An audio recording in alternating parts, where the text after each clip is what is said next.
मैं नहीं सोचता कि आप बड़े आविष्कारों के नाम गिना सकते हैं जो विवाहित पुरुषों के द्वारा बनाए गए हैं। सभी चीजों में से मैं पुस्तकों को सबसे ज्यादा पसंद करता हूँ। हम सभी एक हैं, केवल घमंड, विश्वास और भय हमें अलग करता है। आविष्कारकों के पास विवाहित जीवन के लिए समय नहीं है। अकेले रहो, यही खोज का रहस्य है।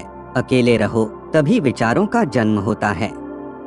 मैं परवाह नहीं करता कि उन्होंने मेरे विचार चुरा लिए, मैं परवाह करता हूँ कि उनके पास अपने कोई विचार नहीं है। सीमित दिमाग को असीमित शक्ति देना मुश्किल है। मैं मेरे जीवन में अनुशासन के जरिए ही सफलता प्राप्त कर सकता था, और जब मेरी कामना और इच्छा दोनों एक हो गई तब तक मैंने इस अनुशासन को लागू रखा। भविष्य को सच्चाई बताने दो और हरेक के कार्य व उपलब्धियों के आधार पर उसका मूल्यांकन करने दो। वर्तमान उनका है, परंतु भविष्य जिसके लिए मैंने कठिन मेहनत की वो मेरा है। साधारण व्यक्ति की तुलना में बुद्धिमान व्यक्ति के पास कम दोस्त होते हैं। जितने स्मार्ट आप होते हैं उतने ही चयनात्मक आप बनते हैं। मैं मेरे युग समय से हमेशा आगे रहा हूँ। अनुरूपवादियों की इस दुनिया में असामाजिक व्यवहार बुद्धिमत्ता की एक विशेषता है। अगर तुम 3, 6 और 9 का महत्व जानते थे तो तुम्हारे पास इस ब्रह्मांड की कुंजी होगी।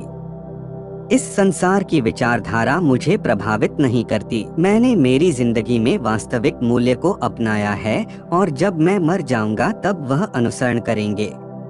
अगर तुम्हारी घृणा को विद्युत में बदला जा सकता तो यह पूरी दुनिया को प्रकाशमय कर देता।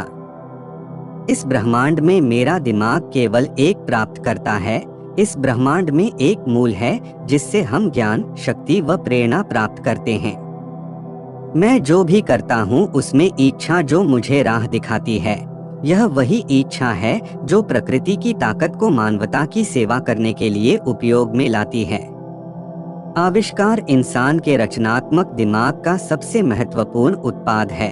अंतिम उद्देश्य भौतिक दुनिया पर मन की पूर्ण महारत और मानव प्रकृति की मानवीय जरूरतों के लिए कठोरता है।